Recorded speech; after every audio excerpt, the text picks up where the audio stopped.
At some point or another, every moviegoer has fallen victim to overhype. If you found out a film you loved was getting a sequel, how are you going to stop yourself from getting pumped up? If you learned that your favourite actor is making a feature with an iconic director, well, you'd expect it to be an instant classic. But sometimes this overhype can unfortunately derail a movie's success, either going in there expecting something and then seeing something completely different, or just not being able to live up to the monument you've built in your own mind. So let's take a look at them. As I'm Jules, this is WhatCulture.com, and these are 10 movies that are ruined by fan overhype. And just for the record, most of the movies on here are still very, very good. They're just different from what most people expected. Number 10, Us. Because Jordan Peele was initially known for his comedy skits, nobody expected his directorial debut to be a psychological horror. As an extra shocker, Get Out was amongst the most thought-provoking films in recent years, which helped cement Peele as a director to look out for. So when Peele announced his next project, Us, fans were immediately invested. Although the trailer gave little away, save the story revolving around a family being tormented by their doppelgangers, many assumed that it would be another smash hit. However, Get Out was a deeply personal story which the filmmaker spent 4 years fine-tuning to perfection, and because he spent less than half that time on Us, it didn't carry the same level of finesse as its predecessor. Also, the style and the structure of both features were very different. Despite Get Out's outlandish reveal during the climax, it ends with everything explained and resolved.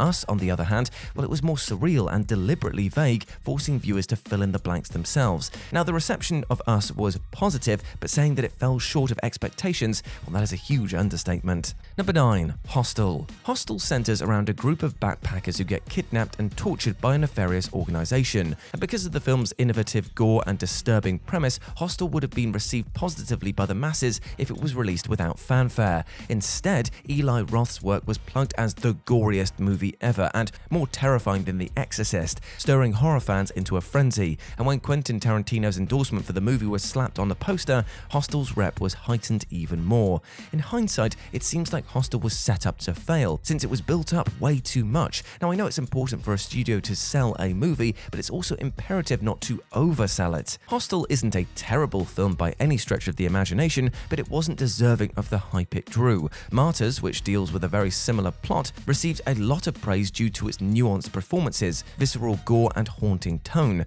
Another aspect that made Martyrs stand out was how it didn't toot its horn for months, declaring itself as the scariest movie ever. If Hostel hadn't put itself on a pedestal, it probably wouldn't have been so disappointing. Number 8, Land of the Dead. During the noughties, zombie horror experienced a welcome resurgence. Even though films revolving around shambling, brain-munching corpses have been stagnant for years, 28 days later, Shaun of the Dead and Dawn of the Dead's remake proved that there was plenty of life left in the undead genre. But just like it seemed when zombie horror had peaked, the unthinkable happened. In 2004, Night of the Living Dead director George A. Romero revealed that he was making a follow-up called Land of the Dead. Because Romero is directly responsible for popularizing zombie lore, the hype for this installment was through the roof.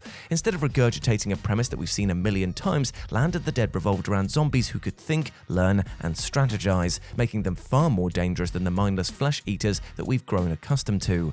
And the end result was, well, just okay. I mean, unlike the previous 3 installments, it's difficult to remember a single compelling character, inventive scene, or creative kill. Because Romero had been in the business for 40 years at the time, it was heartbreaking to see his work being outperformed by zombie films made by far less experienced directors. Number 7, Glass. It's never wise to overpraise a new director, based entirely on just one movie. So when M. Night Shyamalan was hailed as the next Steven Spielberg after the success of The Sixth Sense, it seemed like the poor guy never stood a chance. Even though his next few films were met positively, his work got progressively worse. By the time that Shyamalan released The Happening, The Last Airbender, and After Earth, it was hard to believe how revered he once was. So when Shyamalan announced that he was making Split, a psychological horror revolving around a sociopath with 24 personalities, many assumed that it would just be a travesty. However, Split was met positively, mainly because of James McAvoy's tour de force performance. Also, viewers were blown away by the climax, which revealed that the story took place in the same universe as Unbreakable. When Shyamalan declared the leads of both films would face off in a follow-up, Glass, it looked like the infamous filmmaker had finally got his mojo back.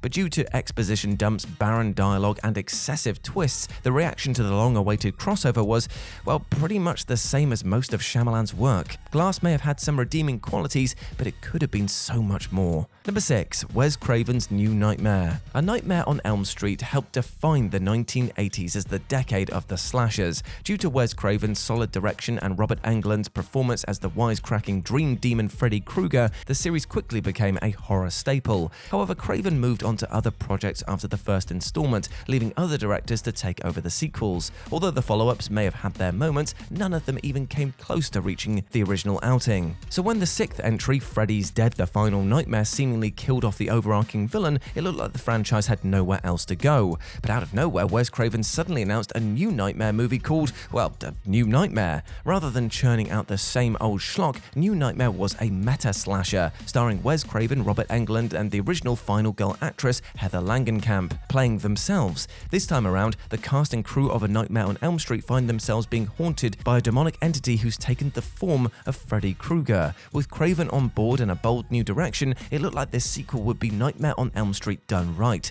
But to everyone's horror, and not the good kind, New Nightmare was full of tired tropes, bad special effects, and underwhelming scares. And just to add salt to the wounds, Freddy's redesign was utterly awful. You do have to commend Craven's ambition, but New Nightmare wasn't the return to form that many of us were hoping for. Number 5. Nope. If you felt disappointed after watching Us, you'd think that you'd be a bit more cautious about Jordan Peele's next project, Once Bitten, Twice Shy and all that. However, Peele's latest follow-up, Nope, drew us all in with its masterful marketing. First off, that title, Nope. I mean, despite how abrupt and unintentionally funny it sounds, fans spent months dissecting the title's meaning, which led to all sorts of wild theories. The poster, which showed a flagged string dangling down from an ominous cloud, explained next to nothing and yet left us utterly tantalized. And although we thought all would be explained when the trailer dropped, it just left us with even more questions. And after watching the phenomenal teaser, everyone had the same thought: I have to see this movie. And like Us, Nope was a very divisive film. Despite the fact that there's plenty of people who loved it, there's just as many who detested Nope with an unbridled passion.